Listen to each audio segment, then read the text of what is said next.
Elena had been born 19 years earlier in the dusty frontier town of Red Hollow, a place most maps forgot and most travelers passed without slowing. It sat low between dry hills and stubborn scrubland, where wind carried grit into every crack and dream alight. She was the only child of a schoolteacher mother and a prospector father, two people very different in nature, yet bound by a shared belief that life could be more than mere survival. In her earliest years, life was made of small, precious joys.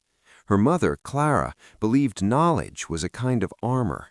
Each evening, after the last oil lamp in town flickered out, Clara would sit with Elena by lantern light, tracing letters in a worn primer.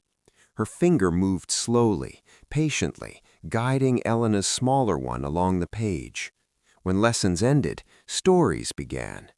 Clara spoke of women who crossed oceans alone, who stitched their courage into every step, who built homes where none had stood before, women who lost everything and still stood upright. Elena would listen until her eyes grew heavy, falling asleep to the rhythm of her mother's voice, dreaming of wide rivers, crowded streets, and places where no one knew her name. Her father, Thomas, was gone for weeks at a time, chasing rumors of gold in the mountains. The waiting was long, but his returns were always gentle. He never came home empty-handed. Sometimes it was a smooth river stone that fit perfectly in her palm.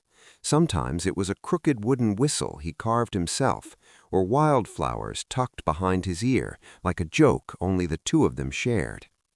At night, he would lift her onto his shoulders and whisper promises into her hair. "One day, little star," he would say, "we'll leave this place. You'll see cities, oceans, everything." She believed him with the pure faith only a child can hold. That faith shattered when she was 12. A spring storm turned the quiet arroyo into a roaring wall of water. The rain came fast and hard, hammering the ground until the earth could no longer drink it in. Thomas had been working his claim alone. By morning, the mountains were swollen and silent. They searched for days, neighbors, hired men, even strangers, but the mountains kept their dead. Elena still remembered the moment the men returned without him, the way her mother's knees buckled. The sound Clara made was not a cry, but something deeper, like breath leaving a body forever. After that, the house felt smaller. Clara kept teaching the town's children, but the light in her eyes dimmed. Her hands trembled when she turned pages. She no longer told stories of brave women. Elena learned to move quietly, to read moods the way other children read books. She learned that grief did not scream forever. It settled, heavy and constant, like dust on everything. To survive, Clara took in washing and mending from the rough men who drifted through Red Hollow. Elena helped. She scrubbed clothes until her knuckles cracked and bled, her fingers raw from soap and cold water. She learned to keep her eyes lowered, fixed on the suds, because some men looked at her in ways that made her stomach knot. She learned early that being young and alone made the world sharper, more dangerous. Childhood slipped away without asking permission. 2 years ago, fever swept through Red Hollow like wildfire. There was no doctor, no medicine strong enough. Clara burned for 3 days, clutching Elena's hand, whispering broken apologies between gasping breaths. "I'm sorry I couldn't give you more," she murmured. "My brave girl, promise me you'll keep reading, keep dreaming." Then her grip loosened, her eyes stared at nothing. Elena was 17, alone. The house was taken within weeks. Bills she didn't understand piled up like accusations. The town marshal, a thick-necked man whose eyes lingered too long, offered to look after her if she came to work at his saloon. When she refused, her voice shaking but firm, his smile turned thin. Soon after, doors closed, jobs vanished. Hunger became a daily ache, gnawing and relentless. Desperation pushed her onto the trail. She signed on as cook and maid for a cattle drive heading north. The trail boss promised fair wages and safe passage to a bigger town, a fresh start.